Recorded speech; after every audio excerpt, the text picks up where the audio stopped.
경남 도민 여러분들의 그 고민을 함께 살펴보고 공감하는 순서, 현장 국민 공감 순서입니다. 자, 오늘도 고민을 함께 나눠주실 우리 변호사 고정항 변호사 나오셨습니다. 어서 오십시오. 안녕하십니까? 예, 반갑습니다. 뭐 추석은 잘 보내셨고. 네, 잘 보냈습니다. 예. 네. 자, 그럼 오늘 저 고민 한번 살펴보도록 하겠습니다. 네. 예.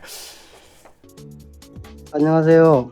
저는 시내의 전망좋은 자연녹지 전원주택에 살고 있는 주영호란 사람입니다. 저희 집은 거실에서 바다가 보이고 멀리 거제의 저도와 여가대교가 흔히 보이는 조망권 하나는 자랑만 하는 집이었습니다. 그런데 약 4개월 전부터 집 앞에 백공사가 시작되면서 집 앞 조망권이 가려지는 상황에 처했습니다.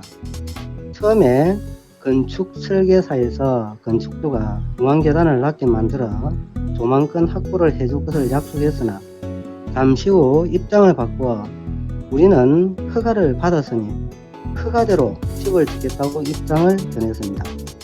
또한 건축 소음도 이만저만이 아니라 정상적인 일상생활도 어렵고 신축 건물이 집 거실과 안방의 조망권을 막아버려 집값도 10 내지 20% 하락하기도 했답니다. 자연녹지 전원주택은 조망권이 생명이라고 하는데 허가 조건도 까다롭고 어떻게 자연녹지 전원주택 앞 건물에 건축 허가가 났는지도 의문스럽습니다. 이런 사항에 대한 보상을 받을 수 있는지, 보상을 받을 수 있다면 어떻게 적용을 해야 하는지도 궁금합니다. 자, 오늘 그 현장 이 국민 공감 시간에는 우리 직접 경남 도민께서 직접 이렇게 사연도 보내주시면서 이 목소리까지 이렇게 보내주셨습니다. 예, 그만큼 지금 이 처해 있는 현실이 답답하시다 보니까 이렇게 직접 이렇게 참여해 주시지 않나 싶은데, 지금 이 자연 녹지 전원주택 이 조망권 중요하지 않습니까? 그리고 이분이 여를 지금 입주하시기 위해서 2년을 기다리다가 입주를 했다고 합니다. 근데 그런 상태에 지금 앞에 들어서는 집이 우리가 이 그림으로 봐도 완전히 지금 앞이 다 막힌 상태인데 지금 앞에 짓고 있는 저 집이 뭐 건축법상 아무런 문제 없는 겁니까? 지금 앞에 보면 다 가르고 있는데. 네, 일단 이 사건에서 이제 문제될 수 있는 것은 이제 그 자연녹지 지역에 이제 주택이 건립이 된 상황이잖아요. 그렇죠. 그러면 그 허가가 적법한지에 대해서 한번 살펴볼 필요가 있는데요. 그러려면 이제 우선 그 자연녹지 지역이 무엇인지에 대해서 한번 살펴보아야 됩니다. 그 자연녹지 지역이라는 것은 국토의 계획 및 이용에 관한 법률이 있거든요. 그 법률에서 일단은 이 국토를 균형 있게 이제 관리하기 위해서 크게 지역을 4가지로 나눕니다. 첫 번째는 도시 지역이고요. 두 번째는 관리 지역, 그 다음에 농림 지역, 그 다음에 자연환경 보전 지역 이렇게 나누는데요. 그 중에서도 이제 도시 지역, 즉 도시에 사람들이 사는 그 지역을 또다시 또 세분화해서 주거 지역, 그다음에 상업 지역, 공업 지역, 그다음에 녹지 지역으로 나눕니다.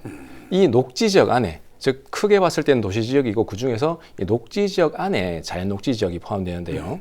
녹지 지역은 나와 있는 것처럼 그 녹지를 보존하는 지역입니다. 즉 자연 환경을 보존하고 그다음에 산림을 보호하고 도시의 무분별한 어떤 확산을 방지하기 위해서 그 국토의 계획 및 이용에 관한 법률이 녹지 지역으로 정한 것인데요.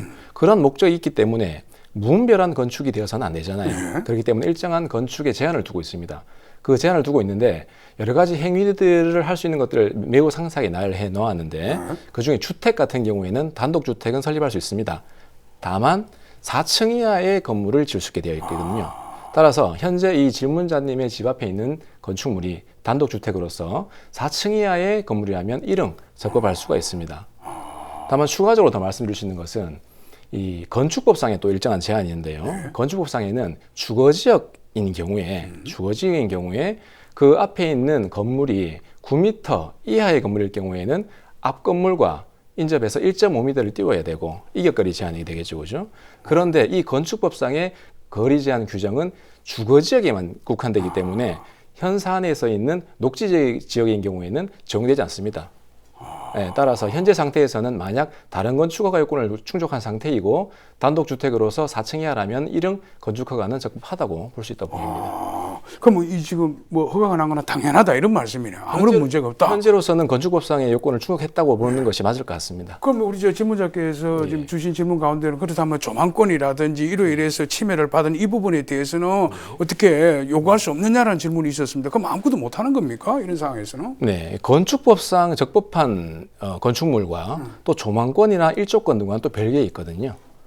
예, 예를 들면은 적법하게 지어진 건물이 너무 높게 지어서 나의 일조권을 해친다든지 또는 내가 향수할 수 있는 조망권을 침해한다든지 이런 경우에는 그 건물의 적법성과는 별도로 또 새로운 조망권 등의 침해가 될 수 있습니다. 그렇다면 조망권의 문제를 좀 살펴봐야 될 것인데요. 조망권은 모든 어떤 조망할 수 있는 권리가 다 조망권이 되는 것은 아니고요. 우리 법이나 학설과 판례상 인정되는 조망권은 수려한 자연 경관을 상대로 해서 그것들을 이익으로 향유할 수 있는 권리를 특히 조망권으로 보호하고 있습니다. 따라서 이 사건의 경우에 만약 질문자님께서 지금 계신 그런 조망들이 현재 상태에서 보기에는 굉장히 좀 아름다운 자연 환경인데요. 그러한 것들이 법적으로 인정될 정도의 수려한 자연 경관이고 이에 대해서 침해의 정도가 있을 거잖아요. 안전하게 다 가리는 것인지 아니면 일부만 가리는 것인지 이런 것들에 대해서 구체적인 사안에 따라 개별적으로 이것이 조망권으로 인정된다면 이에 대해서 조망권 침해를 이유로 정신적인 위자료를 청구할 수 있는 손해배상 청구를 할 수 있다고 보면 되시겠습니다. 야, 그 법에서 정해놓은 그 조망권이 침해를 당했을 때는 어느 정도 보상을 받을 수가 있다 이런 말씀이시네요, 그죠? 예, 참고로 이제 대법원의 판례가 있었는데 한강 조망권에 있는 아파트였거든요. 이런 경우에 원심에서는 한강 조망권에 있는 10층짜리 건물이 있었는데요. 그 앞에 5층짜리 건물이 있었습니다. 그런데 그 5층짜리 건물이 재건축되면서 19층으로 올라갔었습니다. 그런 경우에 10층에 있는 아파트 주민들에게 조망권 침해 인정될 수 있을 것이냐?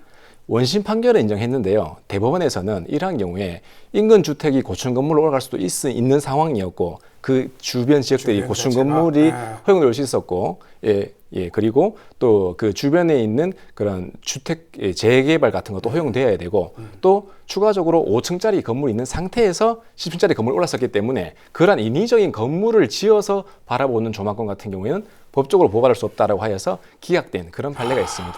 그렇습니까? 예. 자, 오늘 아무튼 우리 질문자님께서 주신 이 내용에 대해서 우리 고정항 변호사께서 함께 고민을 나눠주셨는데 충분한 답변이 되셨는지 모르겠습니다. 자, 오늘 아무튼 또 이렇게 나오셔가지고 아주 충실한 말씀 고맙습니다. 감사합니다. 고맙습니다. 예.